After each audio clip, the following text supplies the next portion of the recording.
Now after black holes, another concept which is very, very important from examination perspective is the concept of gravitational waves. If you look at the past papers, you will see that last 6-7 years, there have been not less than 3 to 4 questions that have been asked just from different concepts related to gravitational waves. What's the reason behind it? The reason is that gravitational waves as theory, again, as a part of general theory of relativity, it was predicted there that something like this should exist, that this should be a known phenomena. But gravitational waves, a lot of research happened, a lot of studies happened, but were never detected. But then the things changed when we detected the first gravitational wave.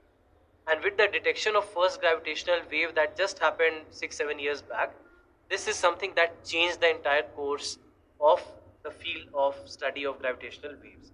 So first of all, let's try to understand what is the meaning of gravitational waves, and then we'll look at some of the developments that have happened with respect to gravitational waves.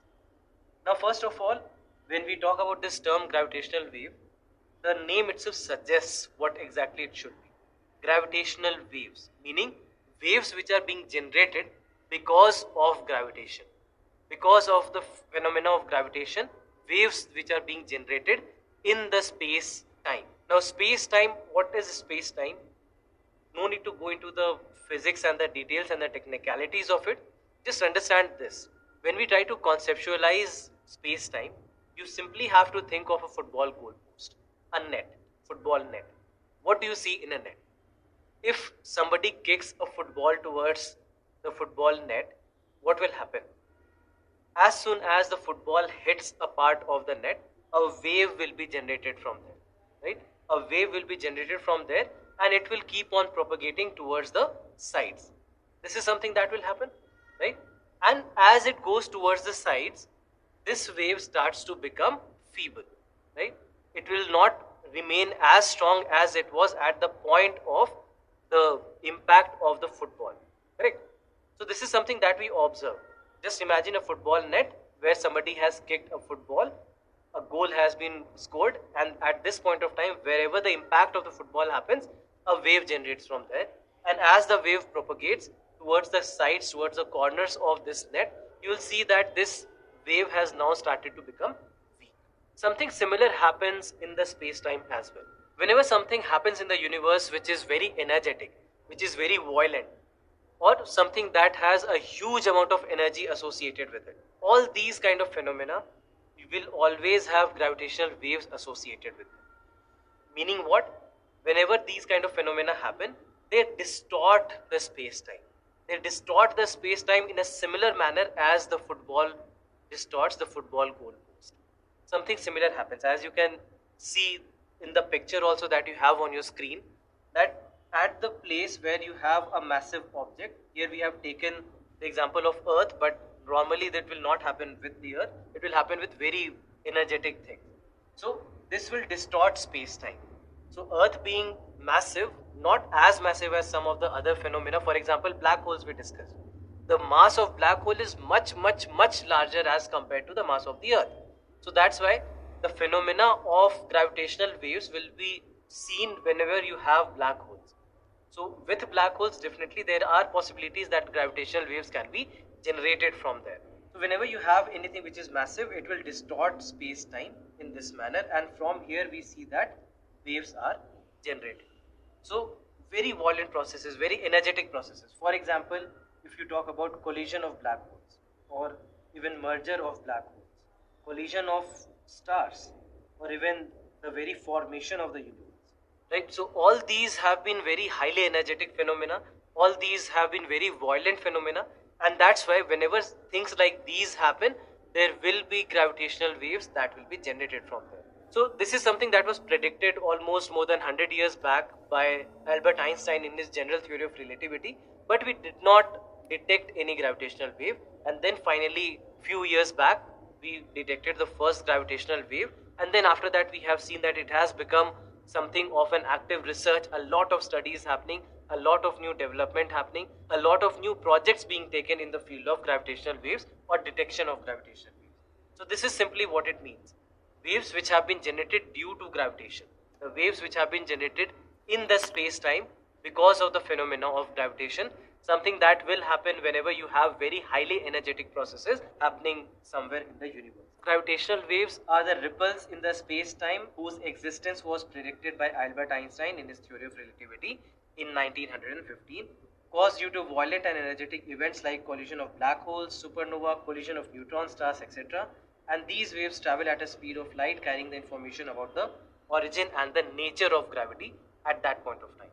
So that's why we want that we are able to detect gravitational waves that might have been formed at the time of the birth of the universe, so that it will give us some hint about the birth of the universe and how exactly the entire phenomena of the birth of universe was happening. So it might give us more clues, more insights towards that formation. Now there's one thing you have to understand, that detection of gravitational waves has not been easy, and it will not be easy. It has taken almost 100 years for us. 1915 theory of relativity came out. 2015 the first time we detected gravitational waves. The main reason behind it is gravitational force. The force of gravitation is a very weak force as compared to the other forces in nature, whether you talk about the nuclear forces or electromagnetic forces.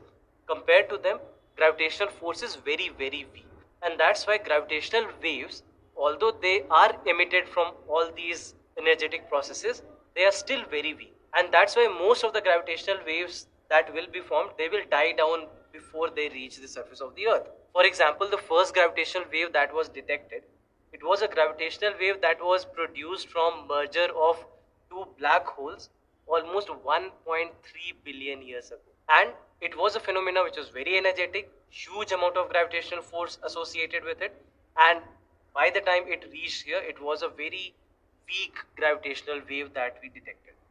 But thankfully we did detect it. Now we have this observatory which is called as LIGO, Laser Interferometer Gravitational Wave Observatory, LIGO. This is the observatory which had detected the first gravitational wave. So what exactly happens in LIGO is that you have kind of two arms, as you can see in the picture itself. Now these two arms, normally there are beams which are going and coming back.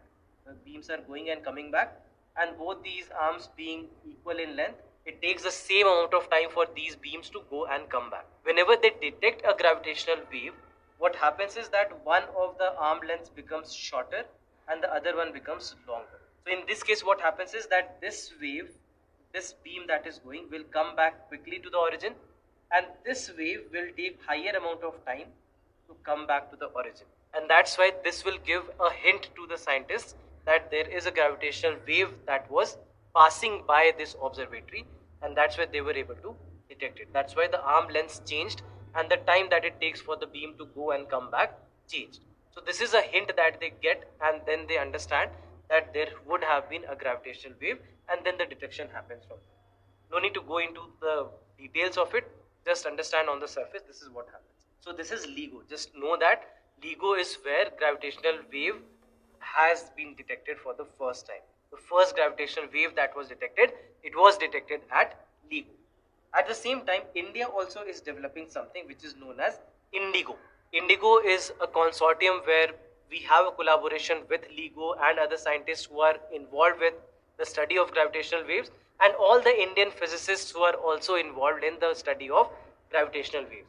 So we are building one more observatory in Maharashtra where this will be called as INDIGO, a project where LIGO also is involved, and we are taking help from LIGO in building it out. Now after that, there are others also. For example, you have another project which is called as Project LISA. This is known as Project LISA. LISA stands for Laser Interferometer, same as what you have for LIGO.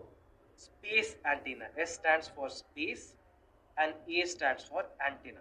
So LISA stands for Laser Interferometer Space Antenna. Now what is this LISA? LISA is nothing but another gravitational wave observatory. Only difference being that when you talk about LIGO, LIGO is placed on the surface of the earth. It is located in the USA. When it comes to LISA, LISA is a setup that has been built in space, that has been taken to space for the observation of gravitational waves. Now this LISA project had started a long time back, but at the same time we see that there have been many changes to it. For example, the original LISA project that we have, this was supposed to be a project which is in the shape of an equilateral triangle, instead of this being two arms of a figure. Equilateral triangle where you have a test mass placed at the center, and this will be the one which will help in detection of gravitational waves. Now this arm length initially was supposed to be approximately 5 million kilometers. 5 million kilometers was supposed to be the length of the arms of this equilateral triangle.